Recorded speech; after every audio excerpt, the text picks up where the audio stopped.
matase. Sosoa dilama.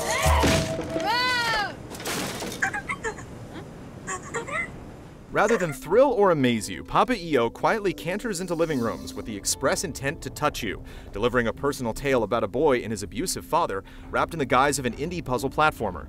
In spite of its heavy themes, there's a heartfelt game to uncover and experience here, magical and transportive in all of its outward wonder, and challenging in ways that go beyond its confounding set pieces. In Papo Yo, players take on the role of Kiko, a young boy faced with the turmoil of a turbulent domestic household. Luckily, his coping mechanism is a beautiful one, transporting the player into a fantastical recreation of his childhood world where he must solve the problems of life the only way a child knows how, with faith and magic. The sincerity of his sanctuary gives him the power to do just that. Houses, buildings, and water tanks obey your every whim in Kiko's pursuit toward understanding, propping up the story's lofty allegory with an action puzzle game focused on the fantastic and surreal.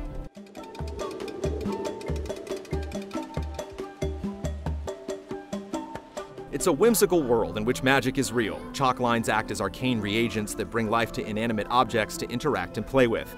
Even the shabby alleyways of Kiko's favela glimmer with a serene beauty that runs counter to its brutal reality. The most noticeable element of this realm, however, is the presence of Monster, an oafish behemoth who Kiko must deal with on his path towards realization.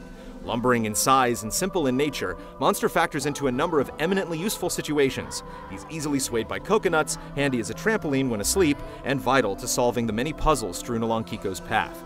But when he consumes a frog, Monster bucks into an unremitting rage that puts even Kiko's life in danger. It's a conflicted, symbiotic relationship, pocked with betrayal and unexpected moments of tenderness. The metaphor at play is resoundingly clear, and there are yet more emotions that the game's narrative paints with on the path to the game's poignant close. Cooperating with Monster is a troubled, yet necessary task.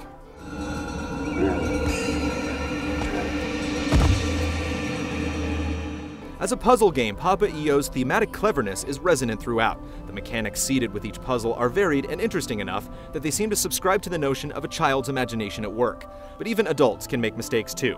Moments of slowdown and glitchy behavior from Monster reveal occasional moments of weakness, and the puzzles, charming as they are, yield with modest effort. Papo Yo picks up the pace, however, with gorgeous graphics and a beautifully done soundtrack, whose syncopated rhythms tense and release with every stage of your puzzle solving, driving a forward momentum to your actions. It all conveys an amazing sense of place, even if the space it means to convey doesn't quite exist.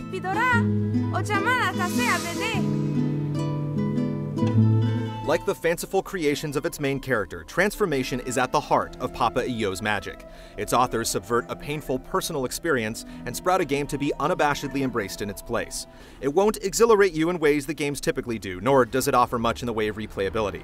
But its existence proves that neither are specifically required for a worthwhile experience.